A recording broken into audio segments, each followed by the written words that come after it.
بسم اللہ الرحمن الرحیم۔ حدیث نبوی صلی اللہ علیہ وآلہ وسلم۔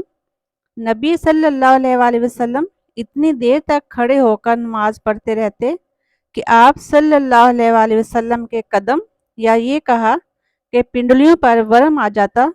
جب آپ صلی اللہ علیہ وآلہ وسلم سے اس کے متعلق عرض کیا جاتا تو فرماتے، کیا میں اللہ کا شکر گزار بندہ نہ بنوں؟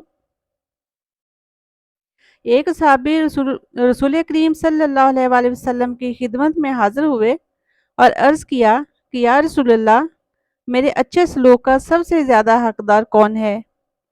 فرمایا کہ تمہاری ماں ہے۔ پوچھا اس کے بعد کون ہے؟ فرمایا کہ تمہاری ماں ہے۔ انہوں نے پھر پوچھا کہ اس کے بعد کون؟ حضرت صلی اللہ علیہ وآلہ وسلم نے فرمایا کہ تمہاری ماں ہے۔ انہوں نے پوچھا اس کے بعد کون ہے؟ حضرت صلی اللہ علیہ وآلہ وسلم نے فرمایا پھر تمہارا باپ ہے۔ نبی کریم صلی اللہ علیہ وآلہ وسلم نے ایک یہودی سے غلہ ایک خاص مدت کے قرض پر خریدا اور اپنی لوہے کی زرہ اس کے پاس رہن رکھ دی۔